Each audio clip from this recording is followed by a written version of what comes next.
Painted application ધોરણ 6 થી 12ના વિદ્યાર્થીઓ માટે અપડેટ થઈ ચૂકી છે. આ એપ્લિકેશનમાં શું છે? બધા જ વિષયના વિડીયોઝ છે.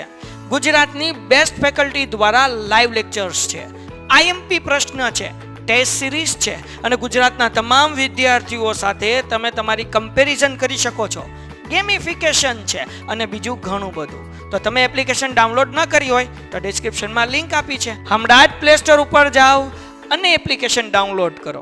ઘરે બેઠીને સરસ મજાનું ગુજરાતની જોરદાર ફેકલ્ટી સાથે ભણો, સારા માર્ક્સે પાસ થાઓ. લોન ઉપર આપણે શું ચૂકવવાનું હોય? વ્યાજ ચૂકવવાનું. પ્રેફરન્સ એને શું ચૂકવવાનું હોય? ડિવિડન્ડ ચૂકવવાનું હોય. અને ડિબેન્ચર ધારકોને શું ચૂકવવાનું છે? વ્યાજ. તો આ બધાને કહેશું આપણે વળતર. એ લોકોએ આપણી કંપનીમાં રોકાણ કર્યું છે એટલે એ લોકોને સમયસર કંપનીની વર્તમાન સ્થિતિ અને ભાવિ સ્થિતિનું આયોજન આપણે દેવાનું છે. રોકાણકારોના મૂલ્યમાં વધારો એટલે કે જે બી એ લોકો ઇન્વેસ્ટમેન્ટ કર્યું છે, કોઈ પણ કંપનીમાં કોઈ વ્યક્તિ ક્યારે ઇન્વેસ્ટ કરે કે જ્યારે એને એમાંથી કંઈક ફાયદો થતો હોય તો આપણે કોઈ કંપનીના ફોર એક્ઝામ્પલ 10,000 રૂપિયાના શેર ખરીદીએ તો આપણે ક્યારે ખરીદ્યા હોય ત્યારે આપણી ઈચ્છા શું હોય કે આ 10,000ના શેર વધીને કેટલા રૂપિયાના થઈ જાય તો કે 13,000ના થાય. તો એને કહેવાય રોકાણકારીના મૂલ્યમાં વધારો. રોકાણકારોના મૂલ્યમાં વધારો થાય તે મુજબનું રોકાણકારોએ નિર્ણય લેવા આપણે કંપની નિર્ણય લેવા જોઈએ. એની નાણાંની સુરક્ષા પણ આપણે આપવી જોઈએ. નાણાંનો ઉપયોગ યોગ્ય અને સુરક્ષિત થાય એ આપણી જવાબદારી છે. અને એ લોકો જ્યારે માંગે ત્યારે એને આપણે જરૂરી સૂચનાઓ પણ આપવી જોઈએ. કારણ કે એ લોકો કંપનીમાં ઇન્વેસ્ટમેન્ટ કર્યું તો એ લોકોનો અધિકાર છે. તો રોકાણ કરનારો રોકાણકારો સામાન્ય રીતે બજારના વલણોથી પરિચિત થાય તે પ્રમાણે એ લોકોને માહિતી આપે. વલણો એટલે એને કહેશું આપણે ટ્રેન્ડ. બરાબર છે? વલણો એટલે થશે આપણો અહીંયા ટ્રેન્ડ. પછી કર્મચારી પ્રત્યેની જવાબદારી છે આપણી, આ ત્રીજી જવાબદારી છે. બરાબર છે? ત્રીજી જવાબદારીમાં કર્મચારી પ્રત્યેની. તો કર્મચારી પ્રત્યેની પહેલી જવાબદારી તો શું હોય કે ભાઈ એ લોકોને ટાઈમ ટુ ટાઈમ પગાર આપવો, મહેનતાણું આપવું વગેરે. તો કર્મચારીના જીવન ધોરણની જાળવણી કરવી. આની અંદર કર્મચારીને શોષણ ન કરવું જોઈએ અને એ લોકોને વ્યાજબી અને સમયસર મહેનતાણું પૂરું પાડવું જોઈએ. એની આપણી જવાબદારી છે કર્મચારી પ્રત્યેની.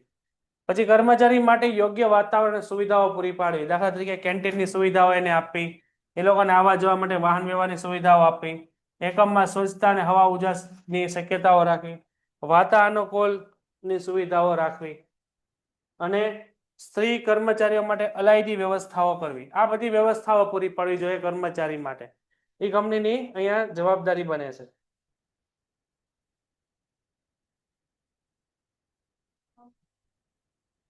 પછી કર્મચારીઓને સામાજિક સલામતી પૂરી પાડવી. તેમાં પહેલી જવાબદારી કઈ છે સામાજિક સલામતીમાં? પ્રોવિડન્ટ ફંડ છે, પેન્શન છે, માંદગીની રજાઓ છે, જીવન અને આરોગ્ય વિષયક વીમો છે વગેરે. આ બધી સુવિધાઓ કર્મચારીને આપણે પૂરી પાડવી જોઈએ. કર્મચારી સંગઠનને માન્યતાઓ આપવી. એ લોકોનું જે એસોસિએશન હોય તો એસોસિએશન થ્રુ જ પોતાના જે પ્રશ્નો છે કર્મચારી કંપની સમક્ષ મૂકતા હોય તો આ સંગઠનને માન્યતા આપી સંચાલકો પાસેથી લેવાની રહે છે. કર્મચારી માટેનું જે સંગઠન છે એ કર્મચારીઓ પ્રતિનિધિત્વ કરતું હોય, રિપ્રેઝેન્ટેટિવ હોય લોકોના. ઉચ્ચ સંચાલકોનું હંમેશા સમાધાનકારી વલણ હોવું જોઈએ. કર્મચારીને લગતા કોઈ પણ પ્રશ્નો હોય તો આ રજૂઆતને ધ્યાનમાં રાખી યોગ્ય સમય ધ્યાનમાં લઈ સમાધાનકારી વલણ દાખવવું જોઈએ કર્મચારી પ્રત્યે. એ આપણી જવાબદારી અહીંયા બનતી હોય. અભિપ્રેરણા એટલે કે હંમેશા કર્મચારીને તમારે મોટિવેશન આપતું રહેવાનું છે. બરાબર છે? દાખલા તરીકે એકમના જે માલિક દ્વારા કર્મચારી તેના પરિવાર સાથે પ્રવાસમાં લઈ જઈ કર્મચારીને પ્રોત્સાહિત કરવા. તો પ્રવાસમાં લઈ જવા, કોઈ સાંસ્કૃતિક કાર્યક્રમ કરવા, વધુ સંશોધન નવી કાર્ય પદ્ધતિ માટે પુરસ્કાર આપવો, પુરસ્કાર એટલે એવોર્ડ આપવો વગેરે પ્રકારની જવાબદારી. અને છેલ્લી છે અન્ય જવાબદારી. એની અંદર નોકરીની શરતો નિમણૂક પહેલા જ નક્કી કરી દેવી જોઈએ. કર્મચારીના જે સંતાનો છે એને શિક્ષણની વ્યવસ્થા આપવી. એક જ પરિવારમાં સમયનું આયોજન કરવું, એક જ પરિવારના કર્મચારીને સમયનું આયોજન કરવું. આ બધી જવાબદારીઓ છે.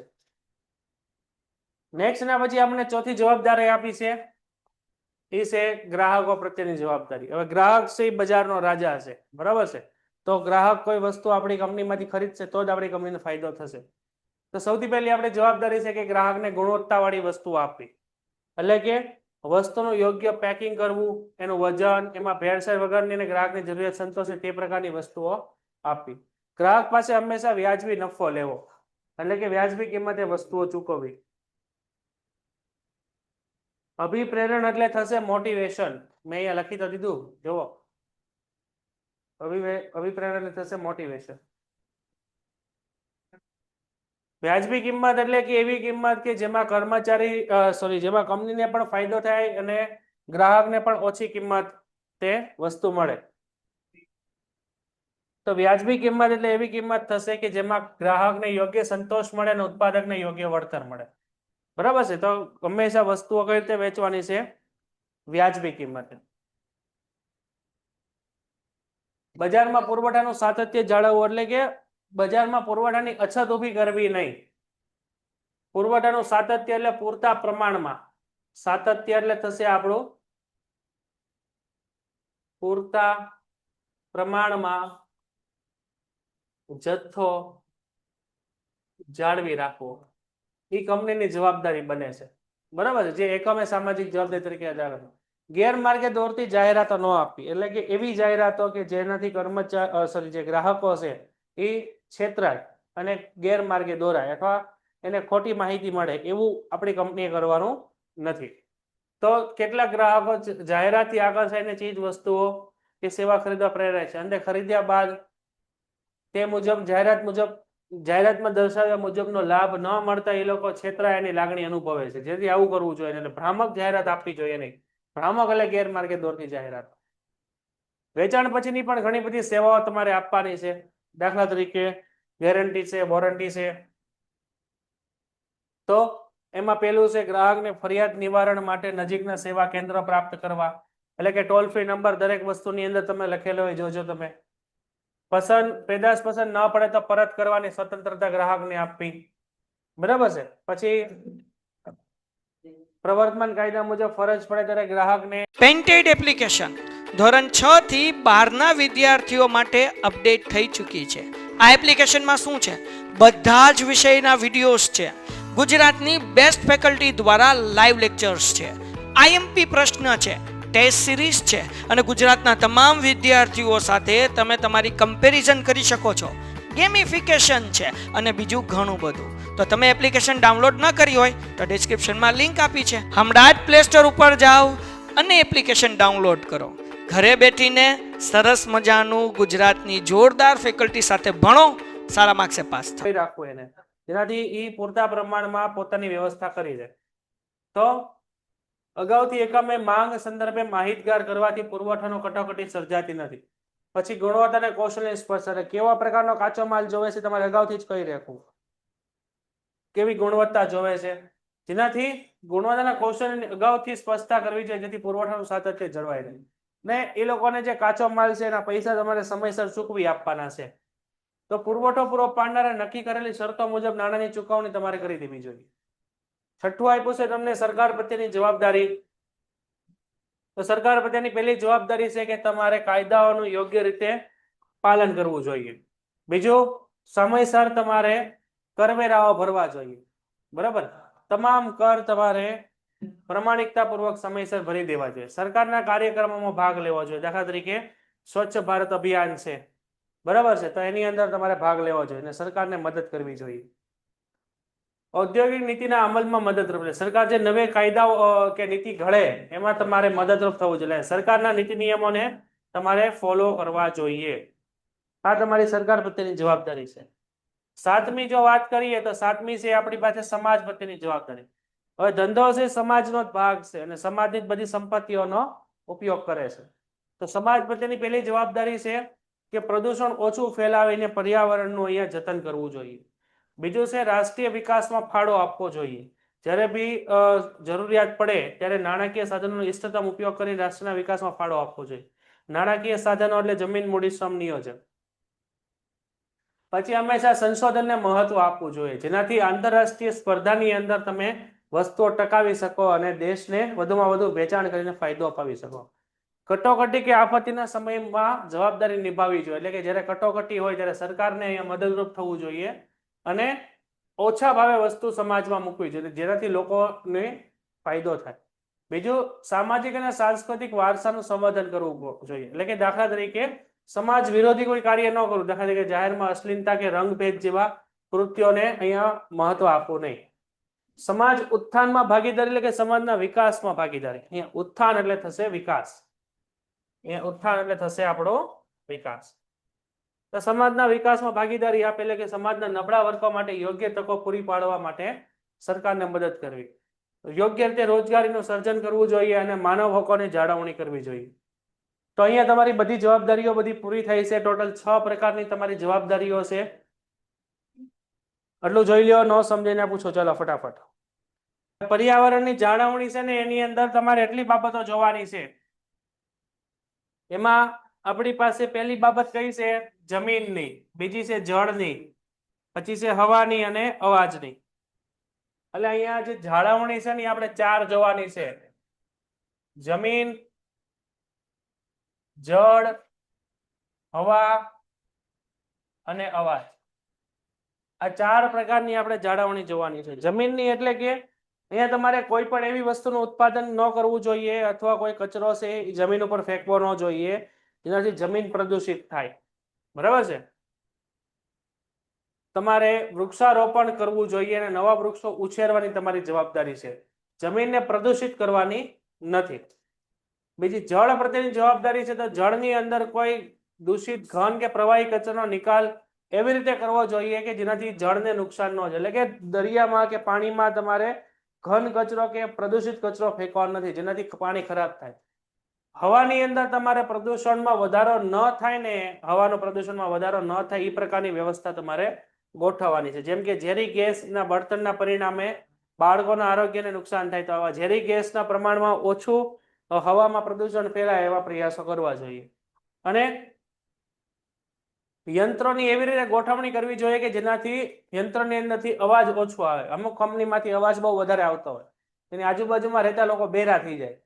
ધડ ધડ ધડ ધડ ધડ ધડ ધડ અવાજ આવ્યા કરે. તેવું આપણે કરવાનું નથી. એટલે અહીંયા આ 4 પ્રકારની જવાબદારી તમારે નિભાવવાની છે. પહેલી જવાબદારી છે જમીનને નુકસાન નથી કરવાનું, જળને, હવાને અને અવાજ. આ બધી વસ્તુની જાળવણી કરવાની તમારી જવાબદારી છે. હવે આપણી છે ધંધાની નીતિમત્તા. નીતિમત્તા એટલે શું થશે કે શું સાચું છે કે શું ખોટું તે નક્કી કરવું એ આપણા માટે નીતિમત્તા છે.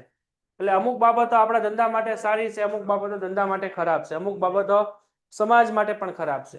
તો આ આપણી બધી નીતિમત્તાની અંદર આવશે. તો નીતિશાસ્ત્રના સિદ્ધાંતોની સત્તા દ્વારા અમલ કરાવવો શક્ય નથી. કારણ કે તમને કોઈક શીખવાડે કે ભાઈ હંમેશા બધાનું સારું કરવું જોઈએ, કોઈનું ખરાબ ન કરવું જોઈએ, હંમેશા ગ્રાહક પાસેથી વ્યાજબી કિંમત લેવી જોઈએ, ગુણવત્તાવાળી વસ્તુ આપવી જોઈએ. તેની માટે સરકાર કાયદાઓ તો ઘડે છે, પરંતુ એ પ્રમાણે પછી ચાલવાની જવાબદારી તમારી પોતાની આવે. બરાબર? તો એને કહેવાય નીતિમત્તા. કોક તમને કે તમે કરો, બરોબર છે, તો એને કહેવાય કાયદો. પરંતુ તમે તમારી રીતે કોઈ કાર્ય કરો છો તો એને કહેશું આપણે નીતિમત્તા. જો ધંધાકીય એકમ સમાજના નીતિમત્તાના ધોરણોનું યોગ્ય રીતે પાલન કરે તો કાયદાના સ્વરૂપની અહીંયા જરૂર જ ન રહે. તો કાયદાની કોઈ જરૂર જ ન રહે. ઉદાહરણ તરીકે સરકાર એવો કોઈ કાયદો લાવે કે કોઈ વ્યક્તિએ રોડ ઉપર કચરો ફેંકવો નહીં. જો કચરો ફેંકશો તો 500 રૂપિયા દંડ થશે. તો એ કાયદો છે. પરંતુ બધાએ પોતપોતાની રીતે નીતિમત્તાને ધ્યાનમાં રાખીને પોતાની રીતે જ કચરો ન ફેંકે તો આવા કાયદા બનાવવાની કઈ જરૂર છે નથી. તો એ છે આપણી નીતિમત્તા. નીતિમત્તાના તત્વોની વાત કરીએ તો પહેલું છે ઉચ્ચ સંચાલક મંડળની પ્રતિબદ્ધતા. એટલે કે ઉચ્ચ સંચાલક મંડળ જો નીતિમત્તામાં માનતું હશે ને તો નીચેના દરેક માણસો નીતિમત્તામાં માનશે. એટલે કે માલિક જ તે યોગ્ય રીતે નીતિમત્તામાં કટિબદ્ધ હશે તો એના કર્મચારીઓ પણ કટિબદ્ધ હશે. તો એકમમાં મુખ્ય અધિકારીઓને સદાય કટિબદ્ધ રહેવું જોઈએ અને મૂલ્યને વળગી રહેવું જોઈએ. તો તેઓ પોતાની નેતાગીરી દ્વારા સમગ્ર એકમને નીતિમત્તા કરવા માટે પ્રેરિત કરી શકે. જો માલિક જ તે સારી રીતે નીતિમત્તામાં માનતો હોય, એથિક્સમાં, તો નીચેના કર્મચારીઓ માને. માર્ગદર્શક નિયમોનો પ્રકાશ. એટલે કે જ્યારે જરૂર પડે ત્યારે કર્મચારીઓને યોગ્ય માર્ગદર્શન પૂરું પાડવું જોઈએ અને એની માટે કર્મચારીઓને સમયસર નીતિમત્તા માટે યોગ્ય પ્રેરણા અને માર્ગદર્શન મળીને વ્યવસ્થા કરવી જોઈએ. એની માટે યોગ્ય માળખાકીય રચનાઓ સ્વીકારવી જોઈએ. તો એકમ દ્વારા લેવાયેલા એવા નિર્ણયો એકમના નીતિમત્તાના સિદ્ધાંતોને અનુસરે છે. તેથી ખાતરી કરવા માટે, અમલ કરવા માટે યોગ્ય માળખાની રચના કરવી જોઈએ, સ્ટ્રક્ચર બનાવવું જોઈએ. નિર્ણયમાં ભાગીદારી કોને લેવાની છે? કર્મચારીઓને ભાગીદારી લેવાની છે.